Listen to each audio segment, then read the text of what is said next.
Time now for Utah's most accurate forecast with Alana Brophy. Weather rates certified 11 years in a row. Snow in May, very on brand for Utah, and that's what we saw. Great shot here coming from Park City where you can see that snow was coming down. We did see accumulating snow above 5,000 feet, doing pretty well. Summit Park got half a foot, 6.5 inches. Woodland Hills getting 4.5. Alpine picked up snow, the Bountiful Bench. So you notice those higher elevation areas. Nephi got half an inch, so don't count them out.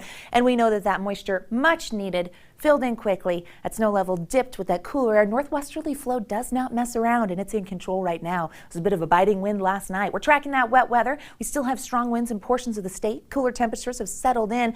And will we be drying out, and for how long? It's a good question, but it doesn't last forever. Today, it's all about this area of low pressure with its counterclockwise flow over the Beehive State, allowing for scattered valley rain showers and even some mountain snow showers. So the front passed through, but now we see that rotation. We put that into motion, and you can actually see how those storms and that moisture move. We watched it move through the West Desert and stay active with some showery activity throughout the morning hours.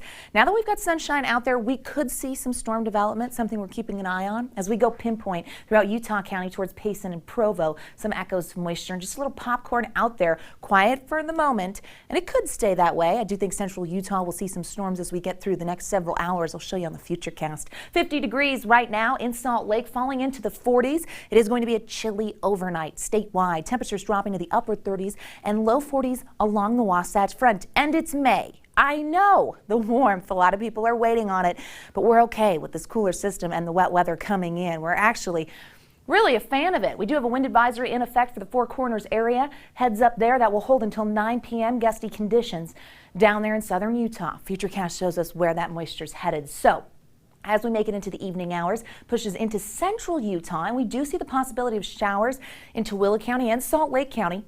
Cache Valley stays active as well. Higher elevations could see those snow showers.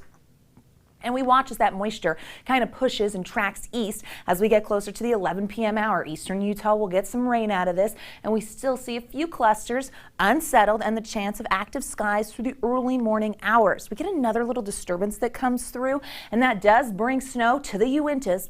Talking about 6 more inches possible, and then in and around Salt Lake for early tomorrow morning. Early morning commuters could see some soggy conditions. We'll be a little unsettled, but as we make it through our Wednesday, high pressure comes back. Now there is a chance of a thunderstorm threat on the eastern side of the state for tomorrow as this system exits. We talked about those cooler temperatures for the overnight, but it gets downright cold, maybe mid-20s in the upper Sevier Valley. This is for Panguitch, Cousharam, as well as down there near Circleville. Cold temperatures and a hard freeze warning in effect until tomorrow morning. Okay, temperatures will rebound just a little bit for tomorrow. 60s along the Wasatch Front, 68 in Moab, 81 in St. George, but you notice those showers do stick around.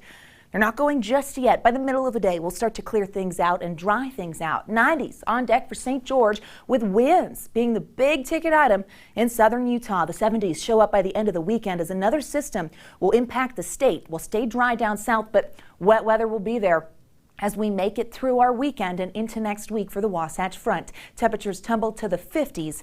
Tomorrow, the chance in the morning of seeing some wet weather. Dry as we close out the work week. To stay on top of the storm and any changes, all you need to do is download that ABC4 weather app.